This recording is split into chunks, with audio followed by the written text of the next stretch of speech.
Catherine went back to her dressing room, humming as she was about to grab her coat.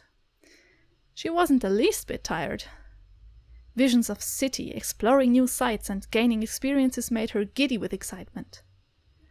It will end the night on the best note, she was sure. A small knock interrupted her thoughts. Who's there?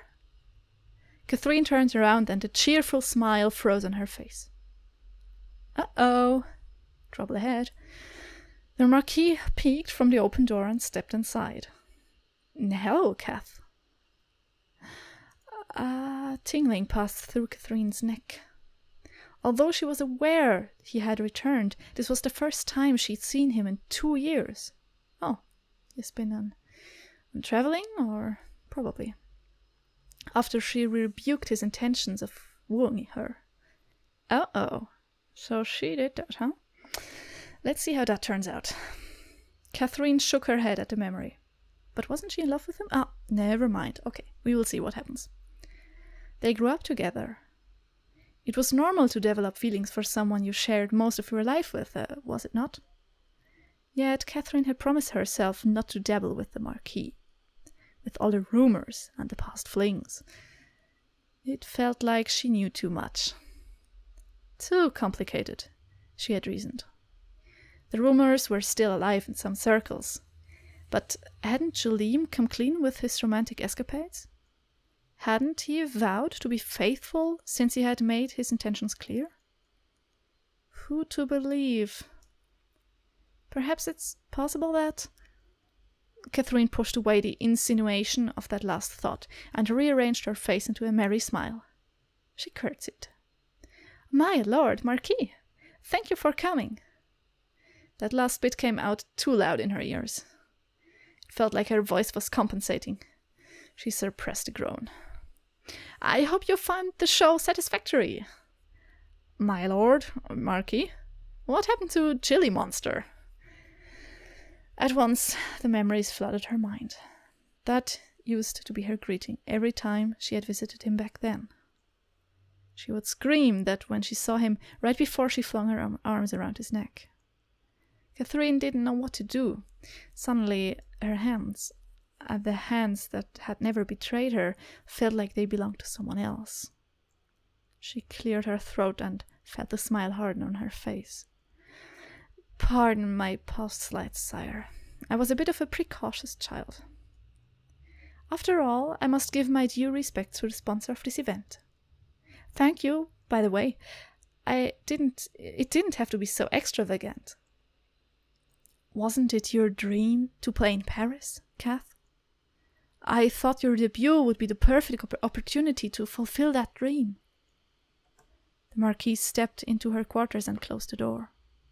Uh-oh, what is he up to? And what happened between them? I'm not sure. Probably nothing yet. Catherine flinched, afraid of the small room would draw them even closer. Just the effect he wanted, probably. The sly fox. She floundered for a bit and contented herself in fussing with the flowers on the table. She should chase him out. Why wasn't she chasing him out? Merde, Catherine! I didn't think you'd be attending tonight, sir. Weren't you traveling? Yes, I was. But I won't miss your concerto for the whole of France. Jaleem stepped forward. And it seems my investments were well placed. Jaleem drew closer to Catherine, so near that she could smell the mint in his breath. He appeared to reach out to her face, but changed direction at the last minute. Oh, these flowers are from the Duke. How pretty. He examined the card, dangling a hair away from Catherine's ear, trying to look fascinated by the piece of decorative paper. Then he stepped back, grinning like an idiot. She has great taste. Where did you learn that, muckhead? If he thought that kind of ploy would make her swoon, then he was dead wrong. In fact, all it made her want to do was wipe that stupid grin off his face. With the backside of the vase. Yes, he does, doesn't he? She gritted her teeth, unable to take the acidic edge off her voice. It wouldn't be so hard. All she had to do was grab the neck of the expensive vase and fling it at his head. She wasn't sure if the vase would break. Maybe not. Maybe she would need to hit him again for the full effect. Catherine, did you hear what I just said? I said, now that I'm back in town, will you consider playing for me again? It was part of our original arrangement, after all. She felt the tendons in her neck tighten. I have a full schedule this week, sir, but I'll let you know when I'm free. Oh. Sir, I must retire for the night. I'm exhausted from my performance, after all. Excuse me. Catherine turned around and went for her coat, but she felt Jolene grab her hand. Wait. They stared at each other for a couple of seconds. Jolene looked like he was about to say something. His mouth opened and closed as if debating the correct words in his head. But he just dropped Catherine's hand a moment later. I'm sorry. You're right. You must be tired. His shoulders dropped. Catherine felt a tinge of disappointment, but she ignored it quickly. Jolene let out a sigh. You know I'm not good at this, Catherine. Oh, what do I know? You seem to do just fine. You have an amazing track record. Huh? Catherine folded her arms over her chest with a pout. Oh, that. That is just because of my face. What? Most people think I am very deep and thoughtful when I stare at them like this. Just run with it. Catherine bit her lip to prevent the chuckle from escaping. But the laughter burst out of her. He hadn't changed at all. Before she could stop herself, a mischievous smile appeared on her lips. No, actually, it is your inability to make big gestures, Chili. Huh? Well, look at you. She copied his tight, alert posture. You stand stiff as a board. I guess it fools people into believing you are a graceful, dashing soul. Jolene made a pout. I am dashing, though. Maybe. Au contraire, monsieur. I did have the misfortune of being victim to your dancing. Must you always bring that up? It was a long time ago. He looked so distressed that Catherine couldn't help but tease him further. I mourned the death of my little toes, sire. I liked that toe. It was a traumatic experience. Before long, they were laughing like it was the most natural thing in the world. When did it change? Hadn't it always been like this? Catherine settled back into her own skin, mulling the confusion in her veins. Kath. She looked up at him. Her own emotions stung her. You can't keep running away from me. She sighed deeply. Her hands tightened around her resolve for lack of a solid thing to hold on to. Perhaps not, but I have already given you an answer. I am aware. I have tried to accept it. Please don't take offense, but I thought it would be easy. I left to clear my head, to fill my mind with other things. Traveling usually does the trick. For a while, at least, I thought I was successful. But even during my trip, I would catch myself thinking about such absurd things like, I wonder what Kath will say when she sees that. No, I don't think Catherine will like this too much. Well, Kath used to say... It was funny, but also a little infuriating to know that you have never left my mind. So I wish I knew how to do this. I am too used to people leaving me. That I do know. that I do not know how to quit on my own. It must bother you, the amount of lovers I had in the past. I am sorry for that. I almost wish I really was that adept. But, like I have told you, most were simply rumors. The rest were people realizing I am not as interesting as they had initially thought. Jaleem, they never stay long, Kath. One could say I am amazing with first impressions. There is a nagging feeling that that's all I am ever good for.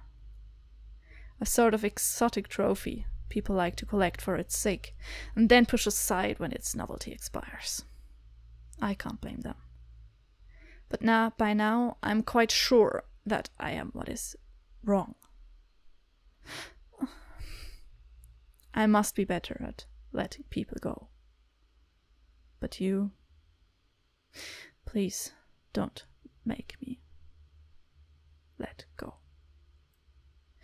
You see it through me, Kath. In your eyes, I feel like I am somebody worth loving. Is it any wonder I'd like to continue thinking of you fondly? Old habits die hard, I suppose. Catherine bit her lip. Those are impressive words, sir, but do you have a point? My point? It's simple, really. I don't think I'll be able to stop my feelings for you. You may reject me as many times as you wish. I will not change. I've already come to the conclusion that I don't mind. He shrugged. So I propose that you either get used to me chasing you, or give in to my dashing, toe-smashing charms. Catherine chuckled despite herself. Or I could just kill you with the Duke's fashionable ways. Oh, please do not give me my superior to pleasure. Please do not give my superior the pleasure. I would rather you rip out my heart out of my chest and offer it as a dark sacrifice to the gods. Gory. Very poetic. Dashing points for you. Oh, you think so? I've been reading a lot of romance novels lately. What kind of romance novels are you even talking about? I figured I must learn to be more suave to make the lady of my dreams swoon. Is it working? Catherine laughed. Hardly. I believe this is how they do it in the big finale. Jaleem cleared his throat and knelt down on one knee. Oh, is he really going to do this? He is. He took Catherine's hand awkwardly, trying to act as natural as he could. A serious face made Catherine burst out laughing. Get it, Folie! What in the world are you doing, idiot? Stop laughing, madam. I must try this at least once. I'm simply concerned for an older gentleman on his knee. God, this is hard to say. Will you be able to stand up from the position later, given your obvious grace? Jaleem chuckled. Terrible! Dare you call me an old man? I don't look my age, you know. Oh, sure. Oh, stop laughing, will you? I'm trying to concentrate. He cleared his throat again. Will Mademoiselle Catherine Perride allow me an audience tonight? As such, perhaps she might allow me to stay by her side for a while longer. It would make me a very happy man. It was sappy and ridiculous, and yet hearing the words did stir Catherine's heart.